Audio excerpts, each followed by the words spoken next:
Bien, Maître Dominique Foussard, soyez le bienvenu dans nos murs. Nous avons pensé qu'il était utile de vous entendre, vu la connaissance que vous avez de la Cour de cassation sous toutes ses formes, des affaires pénales, des affaires civiles, puisque nous aurons tout un certain nombre de questions à vous poser. Je crois savoir que vous êtes avocat de la Direction générale des impôts et que, ne serait-ce que pour cela, vous êtes l'un des avocats qui connaissait le mieux les structures même de la Cour de cassation, vu qu'il y a beaucoup d'affaires qui concernent la Direction générale des impôts, bien évidemment. Et puis, vous êtes l'avocat de personnages illustres dont je n'ai pas donné le nom. Que je vous explique d'abord que nous sommes ici enregistrés. Il y a les caméras partout. Voilà, oui, donc tout ce que nous disons est public et je le sais très suivi actuellement. Georges Fenech et moi-même avons été désignés par le bureau de la commission des lois, présidé par le président Urvoas, afin de rendre un rapport. Nous sommes en mission afin de rendre un rapport sur la révision des décisions pénales. C'est la première fois que nous procédons ainsi à la commission des lois. D'habitude, les enquêtes, c'est 30 personnes, 20 personnes, 10 personnes, ça dépend. C'est la première fois qu'il y en a deux. Un député de la majorité, moi-même, et un député de l'opposition, Georges Fenech. Par ailleurs, nous avons l'un et l'autre une certaine connaissance du monde judiciaire. Moi étant avocat, ayant participé beaucoup à la rédaction de la loi sur la présomption d'innocence, adoptée en l'an 2000, et Georges Fenech, qui, vous le savez, magistrat qui a beaucoup travaillé comme juge d'instruction et avocat général, en particulier, si mes souvenirs sont bons, dans l'affaire Barbie à Lyon. Et en plus, il est l'auteur, co-auteur avec un certain nombre d'autres députés, d'une proposition de loi datant de 2007 sur la révision des décisions pénales. Globalement, qu'est-ce qui nous interpelle ? La France a eu, depuis 1945, 8 décisions criminelles révisées. Une quarantaine de décisions correctionnelles. C'est-à-dire, globalement, une décision tous les 10 ans. À partir de ce moment-là, on a deux appréciations possibles. Première appréciation, une appréciation très optimiste, qui vise à dire que la justice française est infaillible à la différence de toutes les autres justices françaises et étrangères et américaines éventuellement, et que nous ne savons pas nous tromper. Vous avez compris qu'à partir de ce moment-là, nous ne sommes pas certains de cela. Alors, il y a deux impératifs. Un impératif obligatoire qui est celui de l'autorité de la chose jugée. Il y a un moment donné, il faut mettre fin à un dossier. Et il faut que justice passe. Et puis, il y a aussi le fait que, par rapport à cet impératif qui est fondamental pour l'état de droit, il y a aussi, pour l'état de droit, quelque chose qui est insupportable, c'est qu'un innocent soit en prison et que cela puisse apparaître à travers un fait nouveau ou un élément nouveau susceptible d'être reconnu, établi, d'abord par la commission de révision, ensuite par la Cour de révision. Vous avez tous en tête les affaires Cesnec, les affaires Agnolet, les affaires Machin, toutes ces affaires qui, bien évidemment, sont autant d'interrogations pour chacun d'entre nous.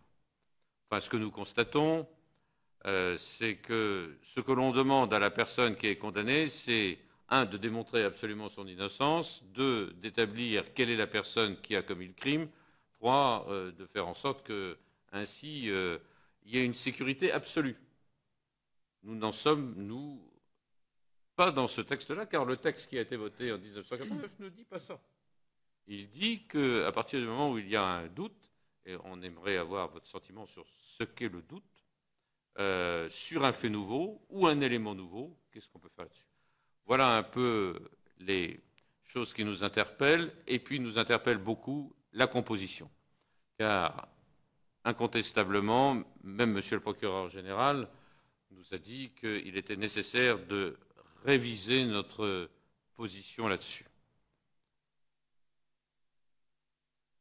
jusqu'où, on discutera, et on aimerait bien sûr savoir si pour vous, tous les magistrats de la Cour de cassation, selon qu'ils appartiennent à telle ou telle chambre, travaillent et raisonnent de la même façon. Ce matin, nous avions, Monsieur le Président de la Commission de révision, ce qui est intéressant, pardon, de réexamen, oui, merci Monsieur Fenech. Il nous a dit qu'il y a eu, en 13 ans d'existence, 55 décisions rendues et 32 admises. Ça n'a rien à voir avec la commission de révision, n'est-ce pas? 32 admises sur 55, voilà. Donc ce sont des procédures très différentes. L'une c'est sur le fait, l'autre c'est sur le droit. Et puis nous sommes appelés, et vous l'aviez fort justement déjà remarqué, à relire ce que dit la Cour de cassation en disant ceci. Nous nous trouvons face à des obstacles incontournables, préjudiciables au bon fonctionnement de la justice, que seules des modifications législatives permettraient d'améliorer. Quelles modifications législatives? Voilà, je vous donne la parole pour 10 minutes, un quart d'heure, le temps que vous voudrez en réalité, et puis ensuite, ce sera un échange de questions. Merci, Monsieur le Président. Je suis très honoré d'abord d'être entendu par la représentation nationale, et je vous remercie de m'entendre sur un sujet qui, évidemment, intéresse le citoyen que je suis, le juriste que je suis, l'avocat que je suis et l'avocat au Conseil que je suis. Nous sommes en effet, en tant qu'avocat au Conseil, appelés, souvent dans le cadre de l'aide juridictionnelle, à présenter des requêtes aux fins de révision, et nous avons l'expérience de ce type de procédure, et nous sommes évidemment très sensibles à l'idée que des condamnations parfois très lourdes puissent être maintenues, être exécutées, alors même que nous avons un doute quant à la culpabilité de la personne intéressée. Alors, vous avez, je crois, très parfaitement résumé le débat. D'un côté, c'est insupportable que quelqu'un soit condamné, exécute une peine alors qu'il est innocent.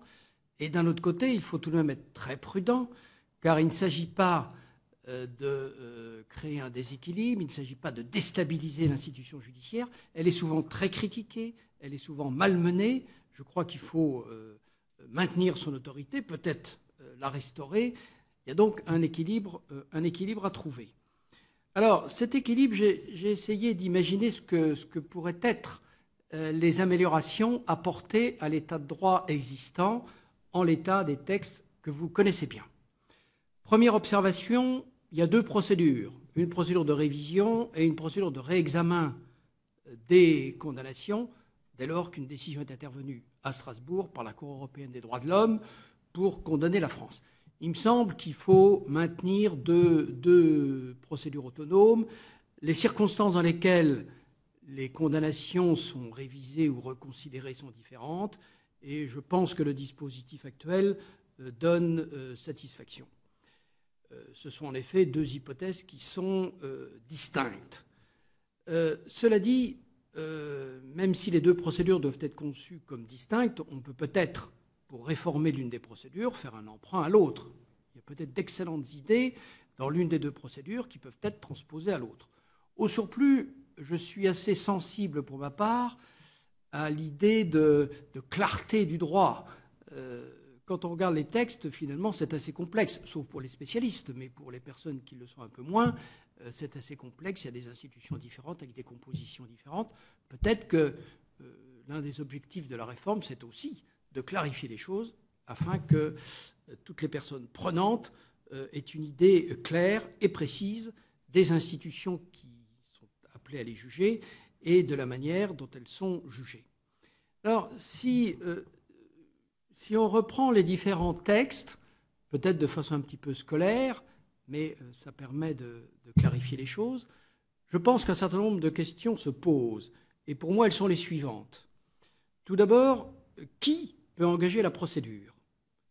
Je m'expliquerai surtout sur la procédure de révision, car je pense que c'est elle surtout qui appelle une réflexion. Qui peut engager la procédure? Contre qui? Dans quel délai? Devant qui? Sur la base de quels critères légaux? Et selon quelle méthode? Je répondrai très rapidement sur ces différents points en évoquant les questions qui m'interpellent. Et je serai évidemment à votre disposition pour m'expliquer plus avant. Qui ? Je ne pense pas que ça pose de graves problèmes, mais j'observe que les deux séries de textes ne sont pas libellés de la manière suivante. Et on ne comprend pas très bien pourquoi. Exemple, dans un cas, quand il y a réexamen de la décision, le procureur général de près de la coalition peut agir, il ne peut pas agir dans l'autre cas. Qu'est-ce qui peut expliquer cette différence ? On ne voit pas très bien, puisque le procureur général, il est quand même partie prenante à la procédure de révision. Deuxième observation sur cette question, on observe que les parties privées qui peuvent agir ne sont pas définies de la même manière. Je pense que, logiquement, les deux séries de textes devraient être harmonisées.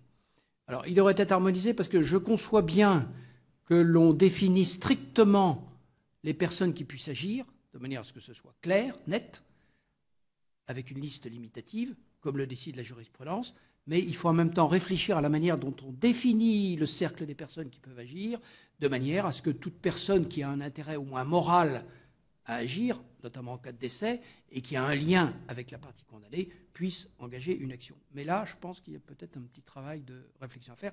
Ce n'est pas la question fondamentale, mais puisque vous envisagez une réforme, je pense que c'est un point qui mérite tout de même d'être examiné. Deuxième point, contre qui ? C'est le problème de la partie civile. Quand on lit les textes, on se rend compte qu'elle est absente. Bon. En pratique, il a été décidé aussi bien par la commission de réexamen que par la commission de révision que la partie civile pouvait intervenir. Bon. Ça me semble inévitable. Ça me semble inévitable pour toutes sortes de raisons, ne serait-ce qu'à raison de l'idée que, en matière de recours en révision, la condamnation civile peut être remise en cause. Donc il est normal que la partie civile soit présente. De toute façon, dans le cadre de l'article préliminaire du Code, les droits de toutes les parties doivent être préservés, elles doivent pouvoir exercer leurs prérogatives. Et en toute hypothèse, dans notre conception actuelle de la partie civile, c'est celle qui peut demander réparation dans le cadre d'une procédure pénale, mais c'est aussi celle qui vient corroborer l'action publique. À partir du moment où on a cette conception de la partie civile, il me semble difficile de l'exclure du débat. Là aussi, ça peut être matière à discussion, mais enfin, je pense que c'est un point qui est quand même difficile à évacuer. D'ailleurs, les instances actuellement en place ont décidé d'admettre la partie civile à intervenir. Sur le problème des délais, dans quel délai ? Alors, ça ne se pose pas pour le recours en révision, ça se pose pour le recours en réexamen de la décision, c'est le délai d'1 an, puisqu'à la suite de l'arrêt de la Cour européenne des droits de l'homme, la partie qui entend faire réexaminer la décision dispose d'un délai d'1 an. On pourrait s'interroger sur ce délai, sur sa durée, sur sa pertinence, est-ce trop long ? Il me semble que c'est un délai raisonnable. Parce que la personne qui saisit la commission de réexamen a déjà derrière elle tout un passé.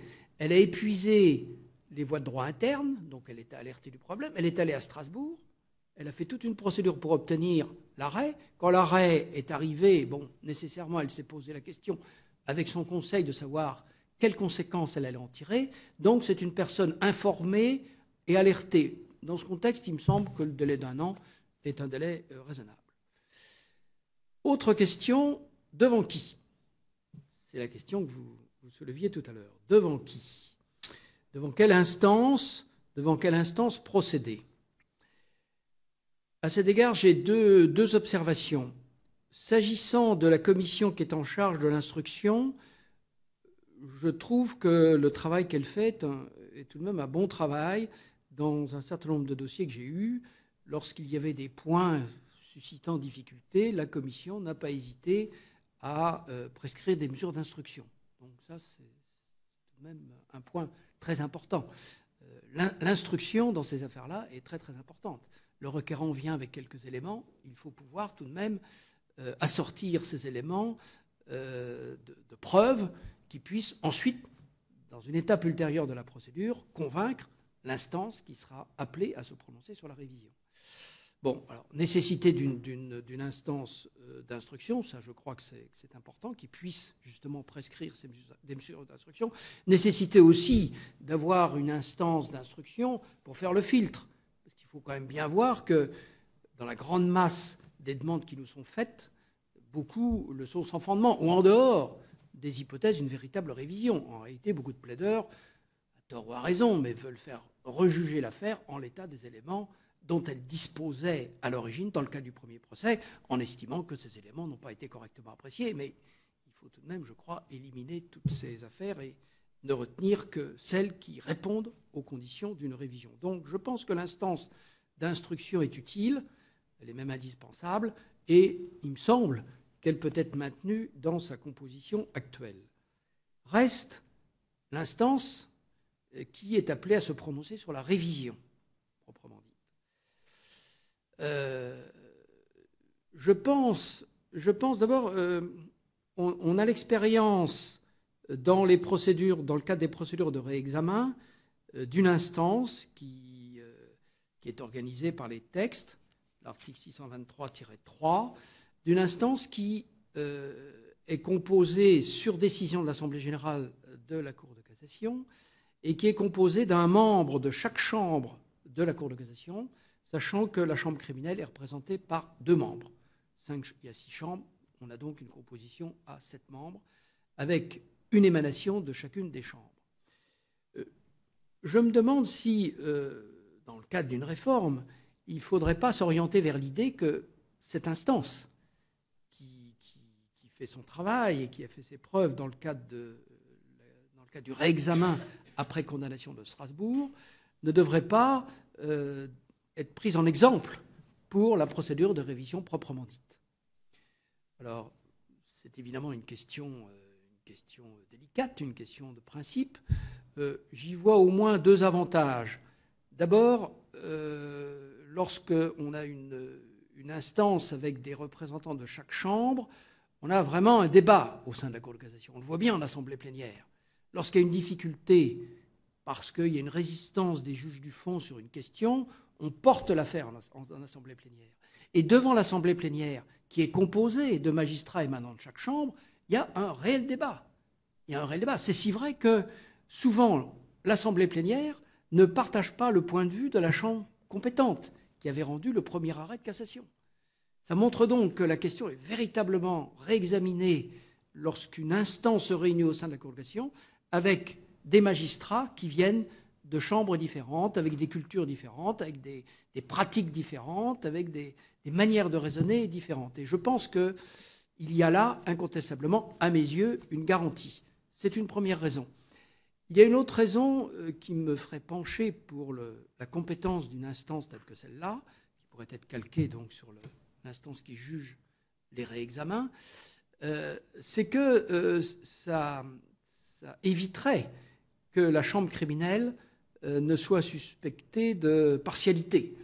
En effet, dans des affaires importantes, il y a eu souvent un pourvoi en cassation que la chambre criminelle a jugé, et puis, en cas de procédure de révision, on revient devant la chambre criminelle. Alors vous me direz, la plupart du temps, ce ne sont pas les mêmes magistrats qui jugent. Pourquoi ? Parce qu'il y a des sections au sein de la chambre criminelle, et de surcroît, il y a un certain délai qui s'est écoulé entre l'examen du pourvoi et la révision. Mais ce n'est pas toujours le cas. Il serait plus clair, à mon avis, que ce soit une autre instance, avec toutes les garanties que je viens d'évoquer, qui puisse connaître du recours en révision. Et il me semble que sur une question telle que la révision, avec l'appréciation du doute, l'appréciation du fait nouveau, ce n'est pas illégitime d'avoir des magistrats venant d'horizons différents qui donnent toute garantie, car je pense que là, il y a une discussion qui va vraiment jusqu'au bout, parce que justement les magistrats viennent d'horizons différents. Voilà le point que je voulais signaler s'agissant de la composition de l'instance. Alors je suis peut-être un peu trop long, mais alors voilà pour l'instance. Alors ensuite il y a la question de fond. La question de fond est, premier point, est-ce qu'il faut revenir sur les critères légaux ? Les critères légaux tels qu'ils sont énumérés à l'article 622. Bon, il y a 3 premiers cas, les 3 premiers cas, je crois, ne font pas difficulté. Bon, ça envisage des hypothèses un peu particulières de faux, de condamnation pour faux témoignage. Bon, je pense que ces cas-là, il faut les maintenir tels quels. Reste le 4e cas, c'est celui du fait nouveau ou de l'élément inconnu qui jette le doute sur la culpabilité du condamné. J'ai réfléchi à cette hypothèse. Elle est évidemment définie en termes très larges, mais je crois qu'il faut maintenir une définition assez large. Parce qu'on voit bien qu'en pratique, on est en présence d'hypothèses tout à fait disparates. Il ne faudrait pas une définition plus restrictive, ou en tout cas une définition cas par cas, qui puisse gêner pour des raisons essentiellement de forme l'introduction d'une requête en révision. Donc je pense que cette façon de définir le cas de révision, qui est assez large, doit être maintenue. Alors, je me suis demandé si ce point de départ étant admis, il fallait réécrire ce quatrièmement de l'article 622.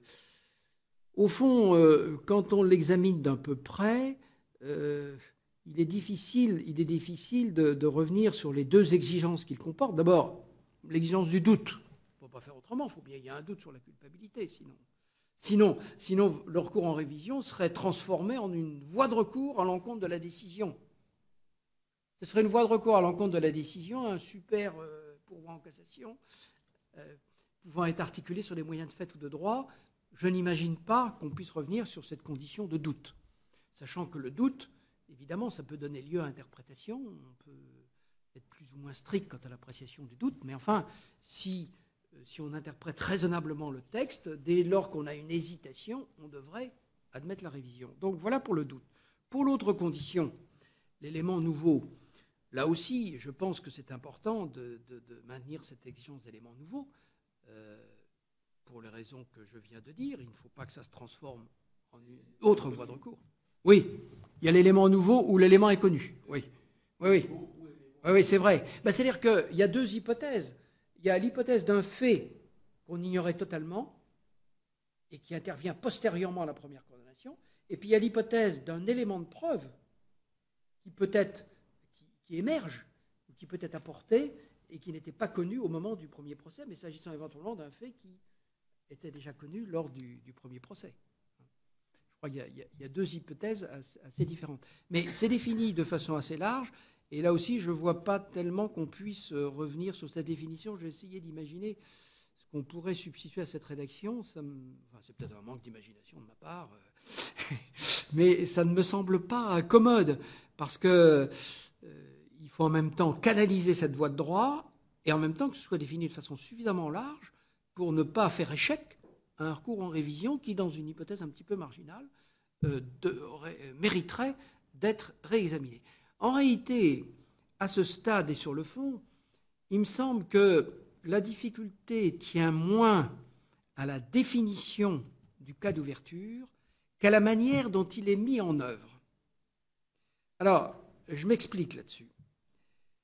Et je voudrais m'expliquer sur sa mise en œuvre à propos du procès d'assises, qui me semble important, parce que c'est tout de même les condamnations les plus graves, et c'est tout de même pour ces condamnations-là qu'on a le plus de difficultés et le plus d'hésitation. En matière d'assises, on a un dossier d'instruction, bon, il est ce qu'il est, et il débouche sur une décision de renvoi. Devant la cour d'assises, on a une procédure orale. Tout est débattu oralement. On apporte les pièces à conviction, on entend les témoins, on entend les experts, il y a des confrontations. Enfin, c'est là, lors de l'audience, dans le cadre d'une procédure orale, que le débat a lieu, et c'est sur les éléments qui sont recueillis dans le cadre de ce débat oral, qui émergent de la confrontation de ce débat oral, que la cour d'assises va pouvoir former sa conviction et déterminer s'il y a culpabilité ou non. Et puis, la décision est prise. L'un des magistrats de la cour d'assises, depuis 2012, est appelé à rédiger une feuille de motivation, et c'est sur ces bases que la condamnation repose. Et c'est sur ces bases, éventuellement, s'il y a un recours en révision, que d'abord l'instance d'instruction et ensuite la cour de révision va pouvoir déterminer s'il y a lieu ou non à doute et s'il y a lieu ou non à constater l'élément nouveau. Or, on voit immédiatement que la position de ces instances est très inconfortable. Elle est très inconfortable parce qu'elle n'a pas d'élément de référence. Et elle n'a pas d'élément de référence. Pourquoi ? Parce qu'il n'y a pratiquement pas de trace de ce débat oral. La procédure orale, je pense, c'est excellent, parce que ça permet aux gens de s'expliquer, ça permet aux gens d'être confrontés, ça permet aux magistrats professionnels et aux jurés de poser des questions. Tout ça, c'est bien. Je pense que pour arriver à former sa conviction, le débat oral est très bien, mais le débat oral a un gros défaut, c'est qu'une fois qu'il est achevé, il ne reste plus rien. On le voit d'ailleurs dans les instances civiles. Dans les instances civiles, il y a beaucoup de procédures orales. Alors, elle a été réorganisée récemment, il y a de nouveaux textes, ce qui est bien. Mais dans les instances civiles, on a beaucoup de mal. Quand on veut savoir si le débat était contradictoire, quand on veut savoir si un moyen était introduit par le juge, ce qui peut toujours arriver, quand on veut savoir si les parties ont été à même de débattre de ce moyen, on est incapable de le dire. Pourquoi ? Parce qu'on n'a pas de trace de ce qui s'est passé dans le cadre du débat oral. Et il me semble que c'est là, peut-être pas le problème essentiel, mais l'un des problèmes importants de ce recours en révision. Et du reste, je relisais les rapports de la Cour de cassation. Depuis au moins 2001, la Cour de cassation, en évoquant le travail de la commission de révision et de la commission de réexamen, mais c'est surtout vrai pour la commission de révision, lance un espèce de cri d'alarme aux législateurs, c'est presque une invitation à l'endroit de la représentation nationale, en disant, écoutez, ce recours en révision, il est peut-être très bien, mais nous sommes dans l'embarras. Nous sommes complètement désappointés. Pourquoi ? Parce qu'on ne sait pas à quel élément nous référer pour déterminer s'il y a élément nouveau ou pas, ou pour déterminer s'il y a vraiment doute par rapport à ce qui a été jugé. On ne sait pas ce qu'ont dit les témoins, on ne sait pas ce qu'ont pu dire les experts, on ne sait pas exactement sur quelle pièce on a débattu, et c'est le vide complet. Et quand on regarde les rapports de la Cour de cassation, depuis 2001, elle ne cesse de répéter ce point, en disant que la Commission a les plus grandes difficultés à faire son travail correctement parce qu'elle n'a pas de point de référence. Et là, je pense que c'est quelque chose de capital, et j'imagine que si la Cour de cassation le répète chaque année, c'est parce que c'est quelque chose, le rapport est tout de même délibéré par la Cour de cassation, c'est quelque chose d'extrêmement important. Elle le dit encore d'ailleurs en 2012, tout en évoquant la feuille de motivation, puisque la réforme est entrée en vigueur le 1er janvier 2012, mais elle dit quand même, attention, je n'ai pas de point de référence, je ne sais pas ce qui a été fait au cours de l'audience, j'ai le plus grand mal à dire ce qui est nouveau ou pas. Et ça, c'est un point qui me paraît très très important. Ça me paraît très important, pourquoi ? Parce que d'abord, c'est un facteur d'insécurité. On est dans le vide, on ne sait pas. Même nous, avocats, quand on bâtit un recours en révision, par rapport à quoi bâtir une démonstration visant à démontrer qu'il y a fait nouveau ? On n'a pas de point de référence. Et j'imagine que le juge lui-même, qui est appelé à se prononcer, au stade de l'instruction ou au stade de la cour de révision, a les plus grandes difficultés. Comment savoir ce qui est nouveau ou pas ? Alors, insécurité, frilosité. On évoquait tout à l'heure le petit nombre de révisions. Et peut-être que l'une des explications, je ne dis pas que c'est la seule, mais l'une des explications, c'est que le magistrat qui n'est pas assuré qu'il y a un élément nouveau, il a tendance à dire, bon, je vais présumer que ça a été débattu, je vais présumer, sauf s'il s'agit d'un fait nouveau dont il est assuré que c'est intervenu après, mais je vais présumer que c'est nouveau. Je n'ai pas la preuve que je suis en présence d'un élément nouveau. Donc, insécurité, frilosité, et en définitive, une assez large part d'arbitraire, parce que quand on se détermine sur des éléments aussi fragiles, quoi qu'on fasse, on prend des décisions qui, pour une part, sont, me semble-t-il, arbitraires. Donc ça, il me semble que c'est un point très important, et je me suis permis d'y insister parce que c'est une conviction profonde, et je vous dis, la Cour de cassation sonne l'alerte chaque année sur cette question. Alors, comment remédier à cela ? Bon, c'est évidemment pas commode. Alors, il y a d'abord, la Cour de cassation évoque les notes d'audience. Alors, peut-être que le greffier pourrait, je sais bien qu'il a beaucoup de choses à faire, puisqu'il rédige le procès-verbal, le greffier pourrait être un peu plus précis dans ses notes, ou on pourrait peut-être lui adjoindre un autre greffier qui puisse être un peu plus précis dans les notes d'audience, ce qui serait un élément de référence.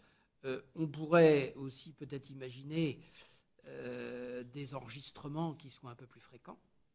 Alors, je sais bien que c'est une question qui n'est pas facile parce que l'enregistrement audiovisuel peut gêner. Certaines personnes peuvent être gênées face à une caméra. L'essentiel, c'est que les gens puissent s'exprimer. Donc, la caméra, ça peut être gênant pour certains. Mais on pourrait peut-être, c'est moins gênant, peut-être envisager un enregistrement sonore, déjà. Pas de caméra, mais au moins un enregistrement sonore. On pourrait aussi peut-être envisager une sténotypiste. Alors, je sais que c'est assez onéreux, il y a tout le problème de la charge financière de telles mesures, mais je pense que l'enregistrement sonore, par exemple, c'est quelque chose qui n'a pas un coût très élevé. De surcroît, ça peut être assez facilement conservé. On peut conserver tout ça en province, dans un local qui n'a pas un coût très très élevé. Bon, je ne pense pas que ça puisse alourdir exagérément le budget qui est affecté au fonctionnement de ces juridictions d'assises. Hein. Et puis alors, en marge de cela, il y a le problème de la motivation aussi. Le problème de la motivation. Alors, la réforme qui est entrée en vigueur en 2012, c'est un progrès indéniable, mais est-ce qu'on ne doit pas aller plus loin? Est-ce qu'on ne doit pas aller plus loin? Cette feuille de motivation, elle a quand même été conçue de façon assez restrictive. Quand on lit les textes, c'est le président ou l'un des magistrats qui consigne les raisons qui ont fait qu'il y a eu une déclaration de culpabilité. Et puis, ça doit être fait sur le champ, et en tout cas, pour les affaires les plus complexes, dans les 3 jours. Alors, je comprends bien qu'il y a un impératif de délai, mais enfin, la motivation, c'est quand même quelque chose d'essentiel. Hein. Donc, je me demande si le processus actuel donne suffisamment de garanties. D'abord, est-ce que la motivation ne devrait pas être l'œuvre des 3 magistrats? On comprend bien qu'il y a un magistrat qui tienne la plume, mais est-ce qu'il ne devrait pas y avoir au moins une petite confrontation des magistrats pour arrêter la motivation? Ensuite, est-ce qu'on ne devrait pas laisser un tout petit peu plus de temps aux magistrats pour mettre sur pied cette motivation? Quand on pense qu'il y a des cours d'assises qui se réunissent 8 jours, 15 jours, 3 semaines, et le magistrat est appelé à consigner à toute allure, parce qu'il a la contrainte des textes, les raisons qui sont à la base de la décision. Il me semble qu'il faudrait tout de même réfléchir à une façon de procéder qui donnerait plus de garanties sur le terrain de la motivation. Encore une fois, je saisis bien les difficultés qu'il y a, mais il me semble qu'on devrait, à mon avis, regarder du côté de la motivation. Surtout que la motivation, c'est quand même un élément essentiel. Hein. Dans notre droit, tout le monde, toute personne qui prend la moindre décision défavorable doit motiver. Hein. Le maire de la plus petite commune de France, il doit motiver ses décisions et les motiver selon une certaine norme, comme le petit artisan qui licencie un apprenti ou un salarié. Donc la motivation, c'est quand même une pièce essentielle de notre droit. Il y a eu un progrès indéniable avec cette réforme entrée en vigueur en 2012, mais je me demande si il ne faudrait pas aller plus loin, et je reviens au sujet, puisque c'est quand même un instrument de réflexion dans le cadre d'une procédure de révision. Donc, alors la Cour de cassation n'aborde pas cette question-là dans son rapport, parce qu'elle est au tout début de la réforme. Je pense qu'elle attend d'avoir une pratique plus importante de la feuille de motivation. Mais indéniablement, la question se pose. Voilà peut-être un peu rapidement exposé les quelques points que je voulais, sur lesquels je voulais attirer l'attention de la Commission, à la lumière évidemment de ma modeste expérience.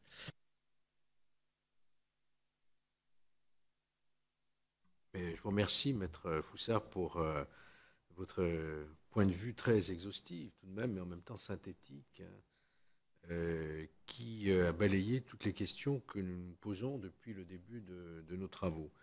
Donc pour le résumer, vous êtes pour le maintien des 2 procédures autonomes.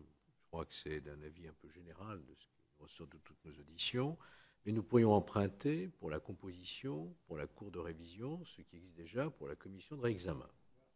Puisque vous dites, nous avons plusieurs points de vue avec des cultures et des regards différents suivant les magistrats appartenant à des chambres, à toutes les chambres de la Cour de cassation. Vous êtes aussi donc pour la possibilité pour le procureur général également de pouvoir saisir C'est votre avis, hein, qui est partagé par d'autres d'ailleurs. Hein. Non, non, mais voilà. Voilà. Bon, vous êtes aussi pour qu'on inscrive dans la loi la présence d'un parti civil, qui est déjà retenu dans la pratique. Hein. Donc ça, c'est un point facile. Alors, les questions importantes sur la composition. Donc, vous retenez la composition idéale qui est celle de la Cour, la commission de réexamen. Mais on nous a fait observer que ces magistrats entièrement issus de la Cour de cassation sont toujours appelés à juger le droit, et non pas le fait. Ils sont les gardiens de l'application du droit. Bon. Et certains nous suggèrent une composition mixte avec des magistrats issus des cours d'appel ou des tribunaux qui sont, dans leur exercice professionnel, appelés à juger les faits, et non pas simplement le droit. Il va de soi aussi que les magistrats de la Cour de cassation ont d'abord été les magistrats de tribunaux ou de cours d'appel avant d'arriver à la Cour de cassation. Mais enfin, certains vont même jusqu'à suggérer la présence dans la composition d'un échevinage avec des personnalités ou jurées ou des personnalités civiles nommées. De façon à avoir un peu le paralyse des formes avec les cours d'assises, où c'est le peuple qui participe au jugement aux côtés de magistrats professionnels. Ça, c'est la première question. Faut-il imaginer une autre composition encore que celle de la Cour de réexamen, la commission de réexamen? J'ai bien entendu tout ce que vous avez dit sur l'élément, l'appréciation des éléments, des faits nouveaux, donc la sonorisation. Je crois que cela aussi, ça a été dit quasiment unanimement, hein, qu'il faudrait au moins enregistrer de manière sonore les débats, l'audience. Reste le point sur lequel vous n'avez peut-être pas suffisamment développé votre avis, c'est la question du doute. La question du doute. Vous avez employé le terme d'hésitation. Hein, l'hésitation, l'exigence du doute, l'hésitation. Vous n'êtes pas sans savoir donc, que dans la réforme de 89, c'est le simple doute, en fait, le doute, alors qu'autrefois, il fallait démontrer la quasi-innocence, enfin, la non-culpabilité, était un progrès considérable. Mais nous nous posons la question de savoir, puisque comme l'a rappelé Alain Tourret tout à l'heure, il n'y a eu que 8 décisions de révision depuis 1945 en matière criminelle, et quand on examine d'un peu plus près ces 8 décisions, les magistrats avaient la certitude de l'innocence. Où est la place au simple doute? Est-ce que ce doute qui a été introduit par le législateur en 89 est entré dans la tête des magistrats, qui exige un seuil de doute, une qualification de doute raisonnable, sérieux, consistant. Alors, est-ce que nous ne devons pas aussi porter une réflexion et guider un petit peu la conscience, si je puis dire, des magistrats, en introduisant ou en qualifiant, en graduant la notion de doute, en qualifiant le doute qui pourrait être simple, ou le moindre doute? Est-ce que ce n'est pas aller trop loin, ou est-ce que ça vous paraît être important que le législateur, l'esprit du législateur, c'est celui-ci, que le moindre doute, si tant est que c'est la décision que nous retenions dans notre rapport, le moindre doute devrait amener à un nouveau réexamen du procès. C'est la question vraiment importante aussi dans nos travaux. Donc, en résumé, pour 2 questions, la composition de la commission de la Cour de révision, mixte ou pas, et puis cette notion de doute. Doit-on aller plus loin dans la loi? S'agissant de la composition, vous avez déjà pour partie répondu, compte eu égard à la compétence eu égard au passé des magistrats qui siègent à la Cour de cassation, ils ont quand même une très grande expérience de juge du fait, puisqu'on arrive à la condition entre 55 et 60 ans. Les magistrats ont quand même 25 ou 30 ans d'expérience des juridictions du fond, et donc du fait. Je pense qu'ils sont tout à fait à même d'apprécier. Même les référendaires qui sont à la Cour de cassation, ils sont à la cassation, mais ils repartent en juridiction 5, 6, 7, 8, 10 ans. Donc, ils ont quand même une expérience. Je pense qu'ils sont tout à fait à même d'apprécier les éléments de fait. Et alors, évidemment, la composition finale, il faut quand même qu'on ait une instance qui soit au sommet de la hiérarchie judiciaire, dont l'autorité soit la plus grande possible. Il me semble que ça, c'est quand même très important pour éviter de déstabiliser l'institution judiciaire. Alors, l'échevinage, oui, pourquoi pas, mais bon, l'échevinage avec des gens qui seraient issus de milieux non magistrats. Enfin, je voudrais reprendre l'argumentation de Maître Leborgne, président des avocats pénalistes. Il dit: comment voulez-vous que des magistrats puissent remettre en cause naturellement des décisions qu'ont rendues d'autres magistrats, voire les magistrats de la même cour? C'est trop leur demander. Et c'est toujours ce soupçon de protection, de corporatisme, d'autoflagellation, comme nous a dit Maître Leborgne. Est-ce qu'il ne serait pas, au moins dans les apparences en tout cas, d'impartialité, de nouvel examen totalement neuf, intéressant d'introduire des personnalités civiles nommées, qualifiées, pour prendre une telle décision? Voilà, je voulais préciser ce que vous a dit Maître Leborgne. Oui, alors, moi je n'ai pas cette impression-là, justement avec l'expérience que l'on peut avoir de l'Assemblée plénière.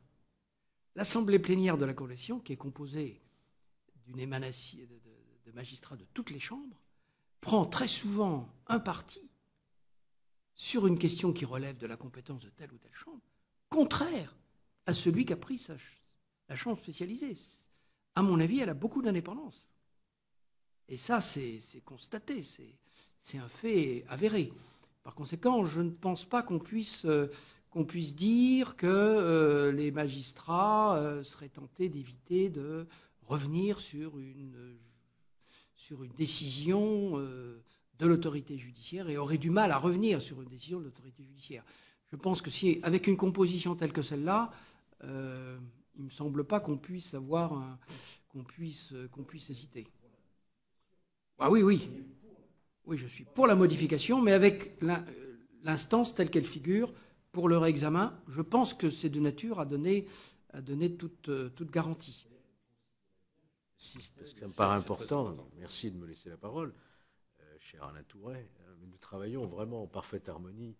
Vous pensez donc qu'il y a un risque, même inconscient, de protection de la décision quand il s'agit uniquement des magistrats de la chambre criminelle qui auraient plus de difficultés, je dirais peut-être dans psychologie, de remettre en cause une décision. Et le fait qu'on y associe tous les représentants des autres chambres permet un regard plus indépendant, plus distant. Oui, je pense que c'est un autre regard. C'est un autre regard d'une part, et d'autre part, du point de vue des apparences, et du point de vue de celui qui introduit la requête en révision, il n'y a pas de suspicion. Il n'y a pas de suspicion parce que c'est une instance qui n'a pas connu du pourvoi qui a pu être formé contre la décision originaire de condamnation. Et ça me paraît important. D'ailleurs, nous a, elle, suggéré une composition comprenant 2 magistrats par chambre. 2 magistrats par chambre. Et le président qui serait donc le président de la chambre criminelle. Est-ce que ça vous paraît être encore une meilleure garantie qu'un seul magistrat? Pourquoi pas, mais l'essentiel pour moi, c'est la provenance des différentes chambres. Alors, la question du doute. Alors, la question du doute, on voit bien, c'est vrai, qu'en dépit de la réforme qui a eu lieu et qui va écarter l'idée de doute sérieux, je pense qu'en pratique, la Cour de révision, elle a tout de même dans la tête, lorsqu'elle se détermine, l'idée de doute sérieux. Alors, effectivement, on pourrait revenir, on pourrait du moins, ce serait une réforme, qualifier ce doute pour bien marquer qu'il suffit qu'on pressente que la condamnation n'est pas justifiée pour que la procédure de révision puisse aboutir. Moi, je pense que ce serait une bonne solution, effectivement, pour marquer la volonté du législateur. On ne demande pas à la Cour de révision de se prononcer sur l'innocence. On lui demande de dire, est-ce que le doute qui existe, aussi léger soit-il, ne mérite pas qu'un autre jury se prononce à nouveau compte tenu de l'élément nouveau, du fait nouveau, inconnu ou insuffisamment discuté, etc. On ne demande pas à la Cour de révision, on a le sentiment que la Cour de révision va peut-être au-delà de ce que le législateur l'a mandaté finalement pour uniquement évaluer l'opportunité, la nécessité d'un nouvel examen. On a le sentiment à travers la lecture des décisions de la Cour de révision qu'il faut vraiment apporter la preuve de l'innocence. Que le simple doute ne suffit pas. Mais c'est pour ça que je pense que l'idée est bonne. Vous comprenez, notre souci. L'idée est bonne de qualifier le doute oui, de manière à bien marquer que ce n'est pas le doute sérieux, c'est le doute simple. Je pense que l'idée est bonne, ça. Ça rappellerait quand même la volonté du législateur d'ouvrir la voie de la révision dès qu'on a une hésitation. Oui.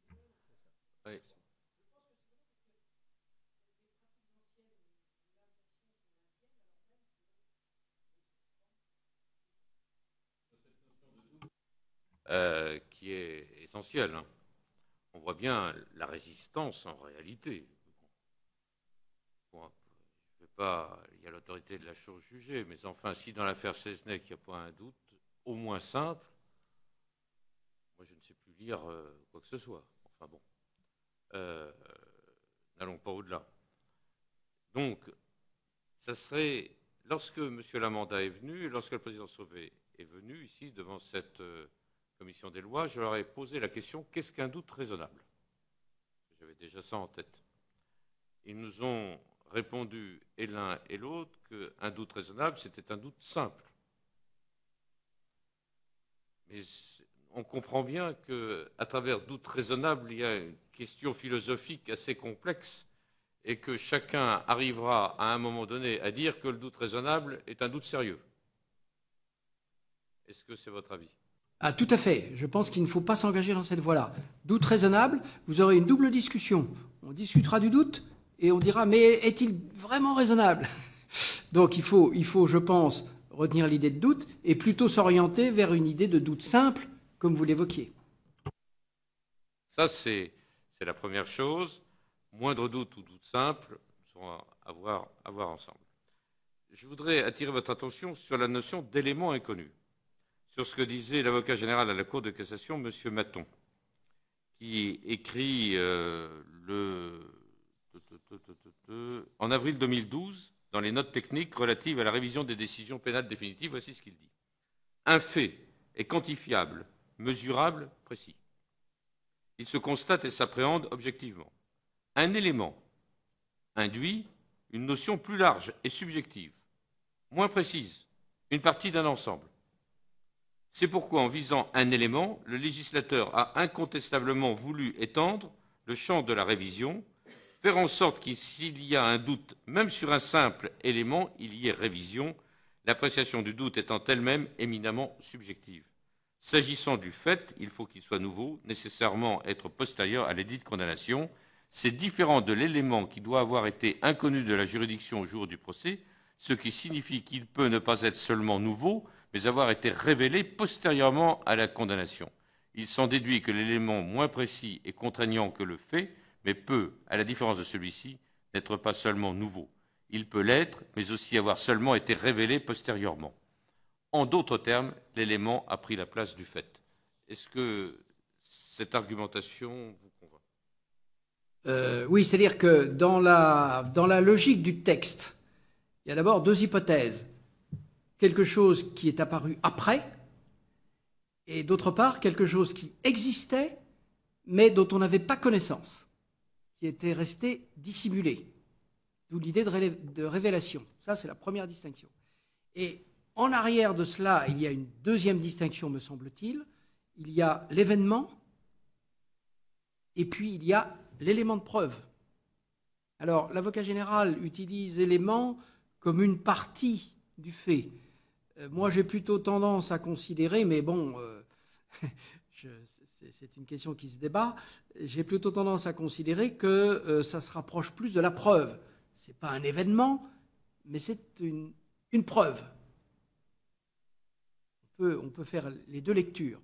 En tout cas, je crois qu'il faut retenir du texte que d'une part, il y a l'idée de fait nouveau qui se produit postérieurement et l'idée de révélation postérieure de quelque chose qui préexiste, qui était contemporain de la décision et de la première procédure.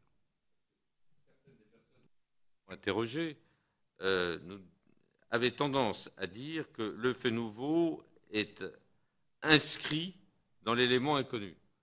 Et de plus en plus, en lisant et en écoutant, j'ai quand même l'impression que ce sont deux choses différentes. Et certes, le procureur général nous a dit qu'il n'y a aucune décision s'appuyant sur l'élément inconnu pour l'instant. Aucune. Donc nous attendons en réalité que soit une précision de la part du législateur sur cet élément inconnu, soit une précision de la part de la jurisprudence qui viendrait, en fonction de telle ou telle affaire, préciser ce que c'est que cet élément inconnu. Oui, je pense que oui, il serait utile peut-être, puisqu'on peut le considérer comme un fait ou une preuve. Il y a deux lectures possibles. Mais il faut ouvrir, parce qu'il ne faut pas que la rédaction retenue soit un vecteur de restriction.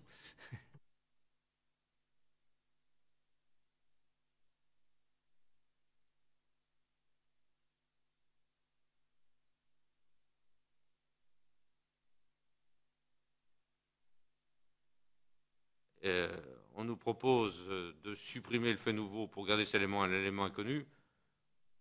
Je ne suis pas persuadé. Non, surtout que je pense qu'il ne faut pas supprimer le fait nouveau. Pourquoi? Parce qu'il y a toute une jurisprudence qui admet justement qu'on puisse réviser sur la base d'un fait nouveau. C'est un acquis, il ne faut surtout pas le supprimer. On veut ouvrir, il ne faut surtout pas supprimer l'élément du texte qui a permis et qui permet, en l'état actuel du droit positif et de la pratique jurisprudentielle, une révision. Si vous me permettez, je reviens sur l'idée de doute et de doute qualifié. C'est vrai que dans notre droit positif, on a toutes sortes de règles de droit qui s'appuient sur le doute, hein, en matière civile, en matière administrative, etc. Et on qualifie assez souvent le doute. Donc je pense que notion comme la notion d'erreur. Hein, l'erreur, elle peut être simple, elle peut être lourde. On parle bien de faute simple, faute invincible, faute lourde. On a l'habitude de ces qualifications en matière juridique.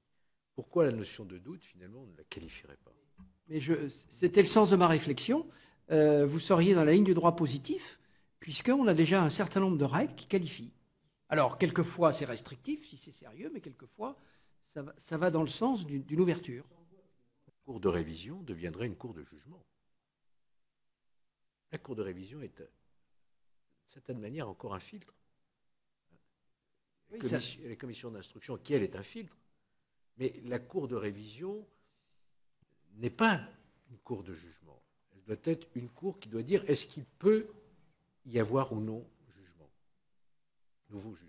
Elle est là pour éviter que des procédures qui n'ont pas de fondement soient écartées, bien sûr, pour alléger le rôle de la Cour de révision. Mais dans l'affaire qu'est-ce que citait Latour, l'affaire Seznec, qui est quand même récente encore dans l'esprit français, il y a eu un grand malaise puisqu'on a eu une contradiction d'appréciation sur cette notion de doute entre la commission d'instruction qui avait considéré qu'il y avait de quoi revoir cette décision de culpabilité et la Cour de révision qui a dit non, pas du tout, il n'y a pas de doute. Pourtant, ce sont des magistrats de même niveau de la Cour de cassation et qui ont apporté. Alors, on nous dit, eh oui, mais c'est fréquent en matière judiciaire. Un juge d'instruction peut renvoyer, un tribunal peut relaxer, une cour d'appel peut condamner. Oui, mais là, on n'est plus dans la phase du jugé ou du mal jugé, on est dans la phase de la révision. C'est encore un autre regard. Et ces différences d'appréciation ont suscité beaucoup d'interrogations auprès de nos concitoyens. Alors même, l'avocat général faisant fonction de procureur général, je crois M. Launay, avait, dans l'affaire qui a été évoquée, non seulement indiqué que pour lui, il y avait un doute, mais plus qu'un doute, puisqu'il a requis l'innocence totale de Seznec.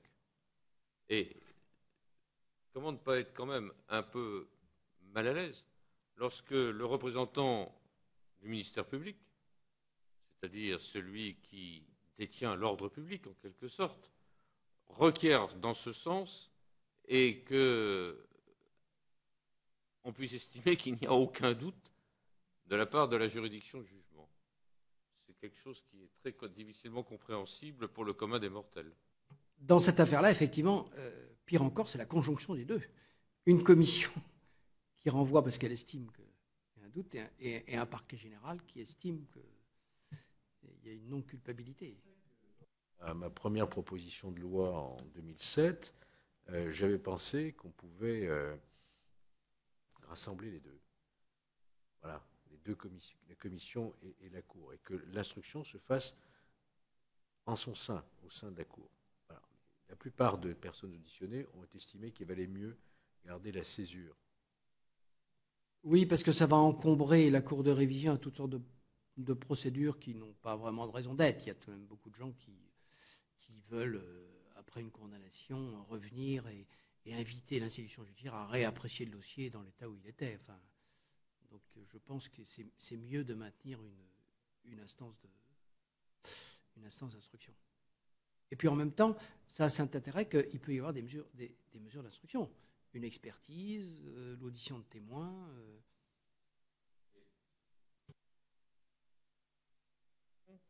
C'est que la preuve, ou l'élément de preuve, rapporté par la personne intéressée, à savoir une expertise en matière graphologique, à savoir une expertise en matière de poison, etc., est estimée comme n'étant pas susceptible de convaincre la Cour à partir du moment où elle est rapportée sans avoir été ordonnée par la Cour elle-même.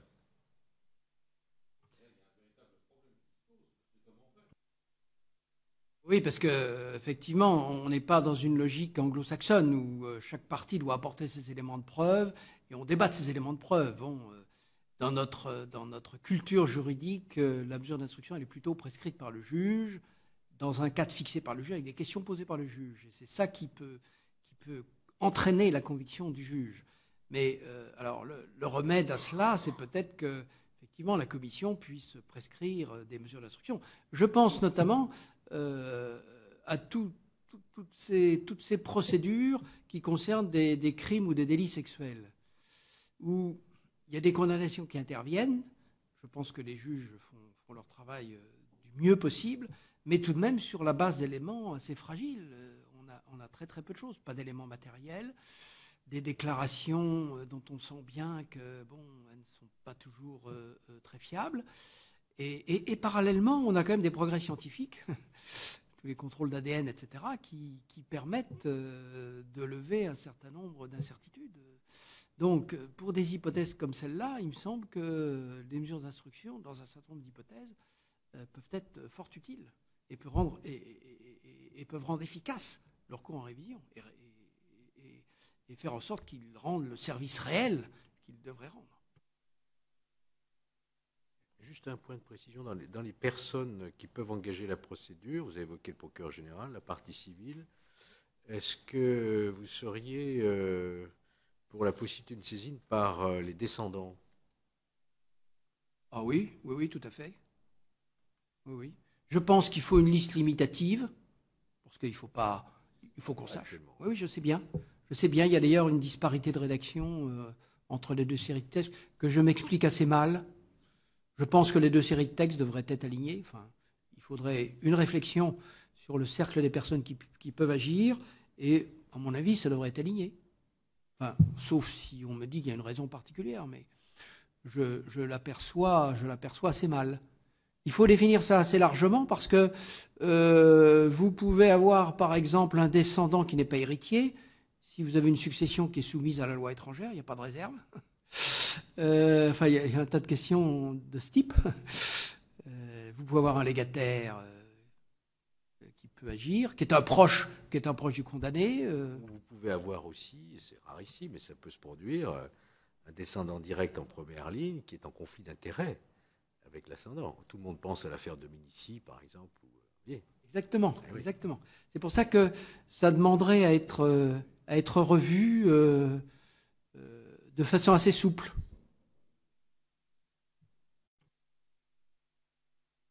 Là, ayant droit du condamné, c'est l'héritier normalement. C'est l'héritier, mais bon. Il faut éviter une terminologie.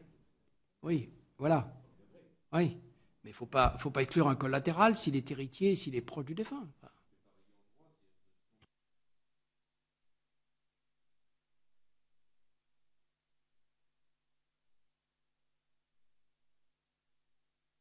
Je pense que de ce point de vue-là, les textes ne sont pas très bien faits. Ils mériteraient une réflexion et, à mon avis, un parallélisme, sauf raison contraire.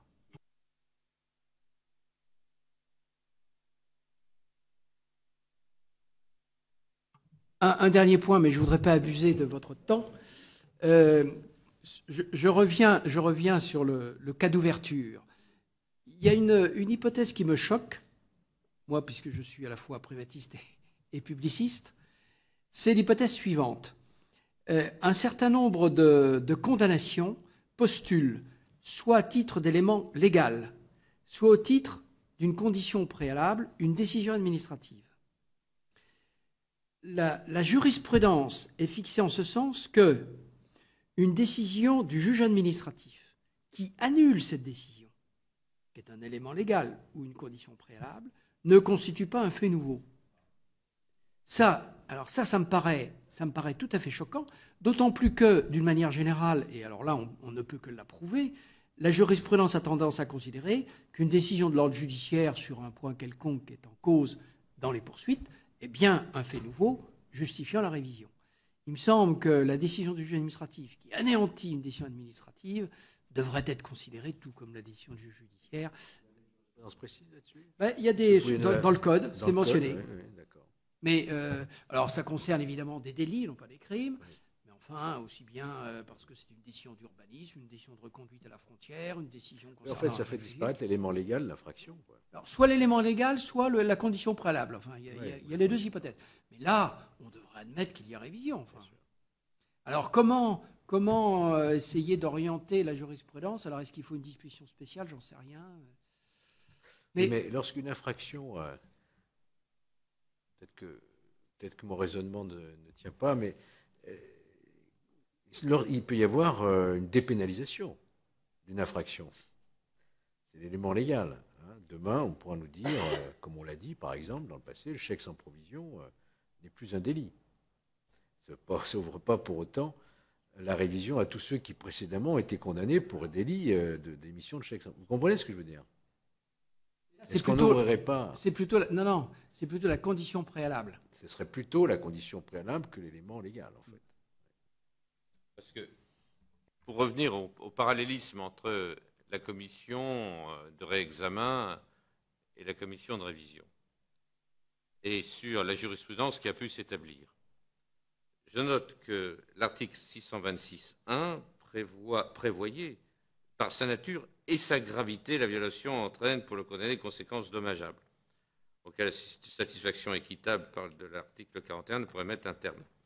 Et la jurisprudence de la commission de réexamen est très large, le président nous l'a bien dit, très large, et ils sont passés au-dessus de cette notion de gravité qui leur aurait permis, avec une interprétation stricte, de tout éliminer. De tout éliminer, parce que gravité, par nature, est gravité. Alors même que, en ce qui concerne le doute, on est resté véritablement dans le doute absolu. Il y a là quelque chose qui nous choque beaucoup entre les deux. Et le président de la commission de réexamen, ce matin, nous donnait donc les chiffres, et puis que nous avons entendu mettre... comment elle s'appelle, la dame Lafourcade, oui. Il nous a donné les chiffres. 55 décisions en 13 ans, avec 32 décisions ordonnant le réexamen soit par la Cour de cassation, soit par une cour d'appel, soit par un tribunal correctionnel. 32 sur 55. Alors que c'est 8 sur combien 2414 par la Cour de révision. Les différences sont flagrantes. Alors, peut-être aussi que les décisions ne sont pas les mêmes. Il est bien certain que la commission de réexamen n'annulant que sur un problème de procédure, le plus souvent, la personne se retrouve à nouveau condamnée. Forcément. Le plus souvent. Pas toujours. Pas toujours. En ce qui concerne la commission de révision, c'est différent. Mais enfin, comme je vous l'ai dit, un 8 sur 2414. Sans prendre en compte, les autres décisions des tribunaux correctionnels. Je le précise, parce qu'on nous écoute là-dessus, que je fais très attention à ça. 8 chambres criminelles, plus les 39, les 39 des tribunaux correctionnels. Mais on voit quand même une grande différence entre l'analyse du droit et l'analyse du fait. Alors, le président de la commission de réexamen avait tendance à dire, à partir du moment où la France est condamnée, c'est pratiquement de plein droit. En dehors des problèmes d'irrecevabilité, mais c'est pratiquement de plein droit. Voilà un peu le sentiment qu'on avait, n'est-ce pas? Oui, parce que est en cause le droit au procès équitable, donc il est difficile d'admettre que le droit au procès équitable ayant été bafoué, il n'y ait pas possibilité de faire rejuger l'affaire.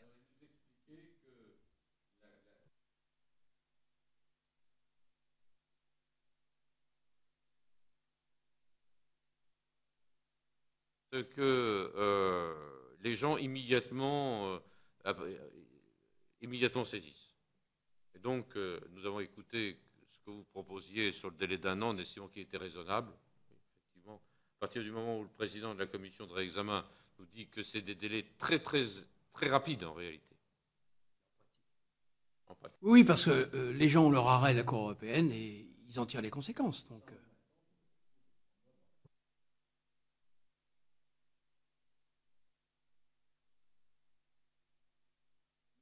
voilà ce que j'avais à dire.